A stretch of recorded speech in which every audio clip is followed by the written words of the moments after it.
Gotham Hoops Classic. You never know who you're gonna see walking the gym. Today we got a Brooklyn icon, New York City's own Smush Parker. Smush, you know how I'm gonna start this interview, man. The basketball world is absolutely shooken.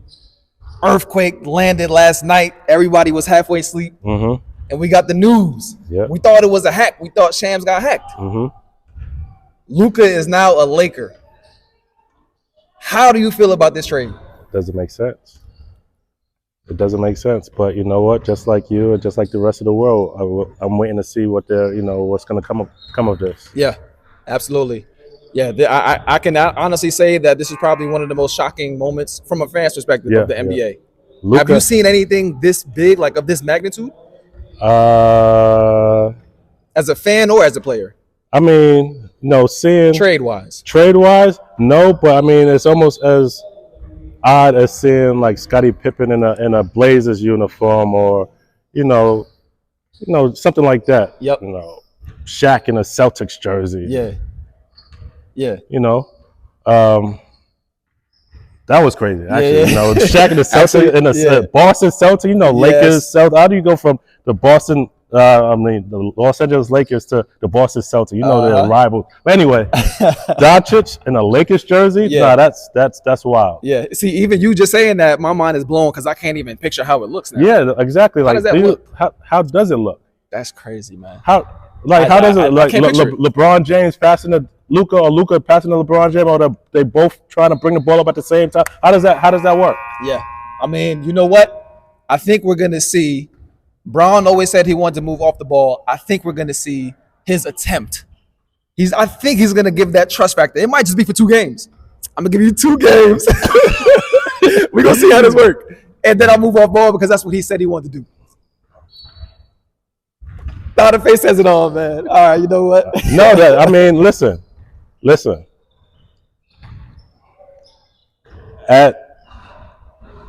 How old is LeBron now? LeBron is 40. 40. Okay, I'm 43 right now. At 40, when I wasn't still playing at 40, but in my later in my career, I was like, you know what? I want to be a catch and shoot player. Okay. I'm a playmaker. I was always a playmaker. Absolutely. And I'm not. And fans, I'm not comparing myself to LeBron. Before you fans out there start thinking I'm trying to compare myself to LeBron, I'm just saying, as a basketball player later in my career, I was like, you know what? I want to play off the ball. I would like to be a catch and shoot player. I would like for somebody else to pass me the ball for me to catch and shoot. Yes. And I transformed into that, actually playing with Kobe. Right. That was what I did. Play with the Lakers. And LeBron might want to be that kind of guy right now. Where he wants to stand on the perimeter and catch and shoot. This might be his opportunity. Yeah. And you know what? He might be in a gym right now working on his catch and shoot. He might be in the gym right now working on his catch and shoot. He might. It just might work. Yeah. It just might work. Yeah. You know what? You brought up Kobe. Had you ever heard through conversations or just locker room talk, have you ever heard Kobe mention that, at the latter of my career, I might be thinking about moving into a different phase? Playing wise, has he ever mentioned anything like that? No. Well, when I was with him, he was still in his attack mode. Right. He was still in his Mamba killer stage. I'm going for MVPs. Yeah. So I wasn't with him in the later stages of his career. Yeah. Okay. Yeah. And just to bring it back to you, you know what I mean? Because we're the legend right now, man. You know what I mean? So what you contributed to the game of basketball, coming from New York, we was able to see you growing up. Watch you on the Lakers. I'm saying growing up like he only 13 years older than me, but still, my formative years, you was hooping. That goes to show your longevity at your craft. Now, you're in a transition phase from player to referee, and so now, what is that transition like? Do you bring some of the qualities from where you was hooping? Let's say if you're making a block charge call, what it's like to be in that position. Do you bring that brain when you're in the refereing shoes? No, actually, it's refereeing is a lot different, and one thing I learned, one thing I'm learning as a referee that I didn't know as a player is I didn't know the game of basketball as a player. A lot of people who play basketball don't understand that there's rules that we don't know. Yes. And we think we know because we know how to play basketball. Yes. And, fans, basketball players alike think they know certain, because we know fouls and travels and walks and, carries and things like that, but you don't know how to apply it to rule format. Yes. You don't know the other, intricacies of, okay, this referee over here has this particular part of the court, so he's officiating this part of the court, and this official's watching this PCA, primary court, whatever, this area of this court. So a lot of players don't know that. Yeah. So I know now that there's nothing. I didn't know rules as a player. Man. Yeah. So I can't bring what I knew as a basketball player to the referee part of this aspect. Yeah. But I will say this: me as a player, I do, when I do get the chance, to interact with the players. Yes. Whether it's before, during, or after the game, I can give my expertise. I can give my, my experience. Right. Some guidance. A little nugget here and there. To those players who do come to me in a respectful format. Yes. That's where my experience comes in at. But I can't apply my playing to officiating. Yeah. So now, Smush, let me tell you this. When I was in college, I was never on the refereeing level that you were on. Mm-hmm. But when I was in college, I was an intramural league referee. Mm-hmm. And I started learning little nuggets about the game, like you said, that surprised me. Yeah. One thing that surprised me was there's no such thing as an over-the-back call. No. There's no such thing. It doesn't exist. If you look at the rule book, no rule says over the back. That's a foul. Not at all. Was there any rules that you might have heard and it was like, wait, what? That's not, that surprises me. Yeah. How we say in the street, hand is part of the ball? Yeah. Hand is part of the ball.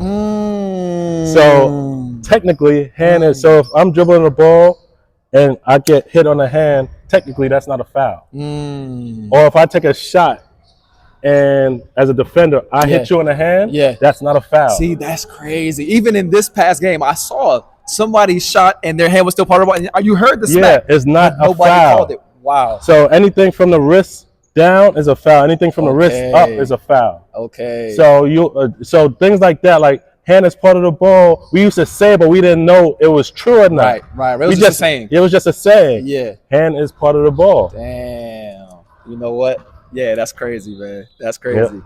And so before the game, I saw you pulled up to the game early. The game that you're referencing, I'm referencing. You pulled up to the game early. You sitting down. You watched almost the whole game before you came in. What does it feel like for you? I'm gonna throw this. I know you humble, but I'm gonna throw this word around. A legend in basketball, especially New York City basketball. What does it feel like for you to come back and watch a display like we're seeing with Gotham Hoops Classic? I mean, I still get antsy when I walk into a gym. Like I still get that butterflies, like I'm about to play. So when I get the opportunity to see these young men that, was in a position where I was coming to the gym about to play, I'm like, yo, I reminisce. That used to be me out there. That used to be me warming up. That used to be me coming on the court with my shoelaces untied. Oh, man. You know what I'm saying? Like that used to be me rolling up with my crew and sitting in the stands and, just hanging out and, just enjoying, the camaraderie with my teammates. And then, getting dressed and warming up and then competing. That used to be me. And seeing that, it just brings back a lot of, just good memories. Yeah. And for me, I'm still a competitive person. So I still get that competitive juice. It's like, I want to get back out there. Yeah. I want to get back out there.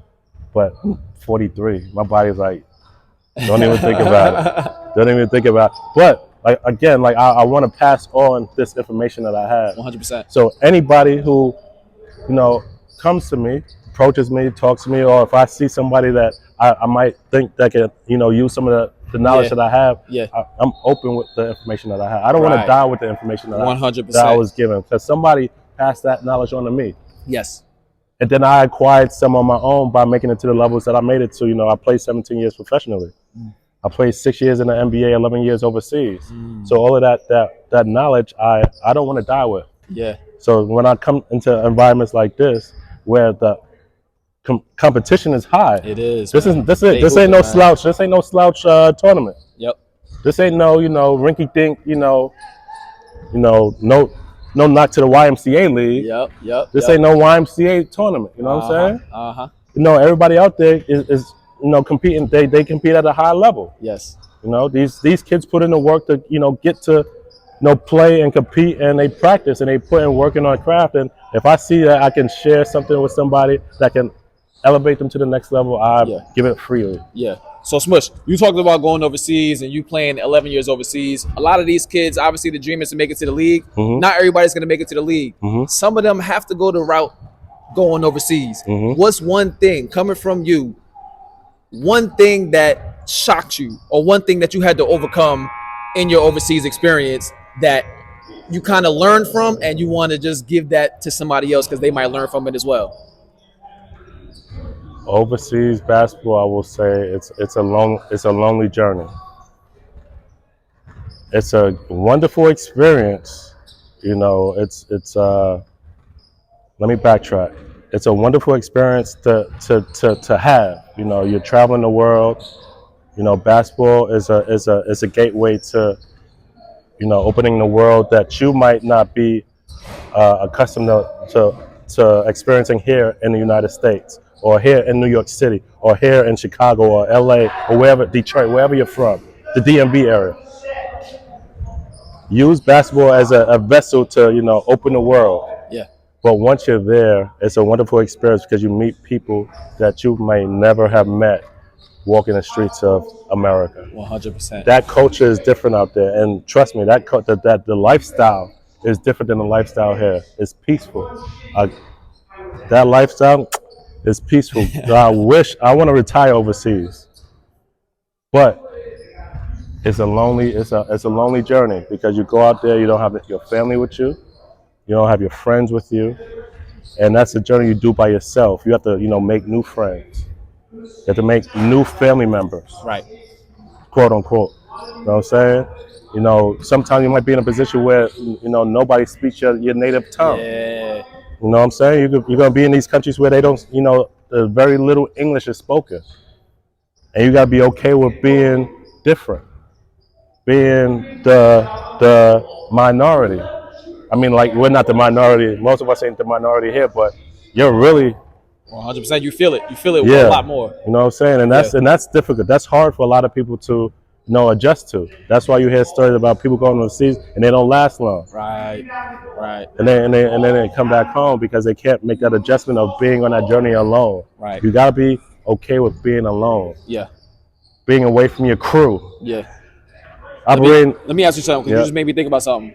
Obviously, I know about that journey as well, being an 8-year professional overseas as well. Do you think everybody is capable of being alone? No. Everybody ain't got that willpower. They don't have it. It's unfortunate, but you hear stories about that all the time. Like you said, everybody's journey is not to make it to the NBA. Yeah. Everybody. Matter of fact, there might be millions of people out there who can play at that NBA level. Yep. But there's only 400 spots available in the NBA. And then let's just say 200 of those spots are already guaranteed. Yep. Bron 40. Bron been playing 22 years. He's not giving that spot up. Exactly. So there's millions of people out there competing for like a handful of spots every year.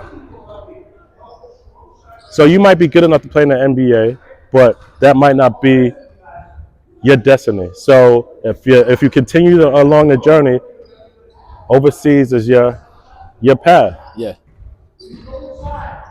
With that said, you have to be able to go and play outside of your comfortability. And that's being alone and being away from your friends and your family. Yeah. Absolutely. And we hear a team over here is getting yelled at by the coach. So I'm not going to hold you up too long. But one more thing I wanted to get. If you had one nugget that you can give to younger Smush when he was these guys' age, 14, 15, 16, easy. What would it be? Listen, and this is not a nugget just for me. This is a nugget for everybody who's listening right now, especially my young African American basketball players who's listening right now, because they don't teach us this. Basketball is a business. Basketball is a business. Here in America, basketball is a business. It's not a sport.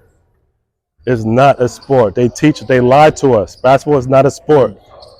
If you want to do it as a sport and for fun, you can do it at the YMCA. If you want to make money, it's a business. Watch what you do on social media. Watch what you say. Watch how you appear. Treat yourself like a business. Everybody's watching what you do. If you approach it like a business, you will look at it differently. I approached the game like it was a sport, like it was supposed to be fun.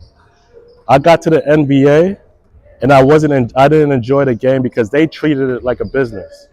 And I was like, yo, what? Yo, they taking the joy out of the game for me. You know what? I'm out, and I left the NBA because they were treating it like a business, and I was looking for it to be fun. So I left millions on the table because I was looking for it to be fun. So I went overseas. Had I was looking at it as a business, I would have been like, you know what? This is a job. It's putting food on the table for my family. You know what? I have health benefits. I'm getting paid on the 1st of 15th. This is a business. You know what? If I want to do this for fun, I will lace up. I will lace up and go to LA Fitness after practice, and I'll do it for fun. It's a business. It's a business first. It's a business. And I'm going to leave you with that. Yeah. I appreciate you, man. Smush, legend in the game. Appreciate it. Thank you for your time, brother. Sir. Yes, sir. It's great chopping it up with you. We're going to get up. Yes, sir. Thank you. All right. Appreciate you, man.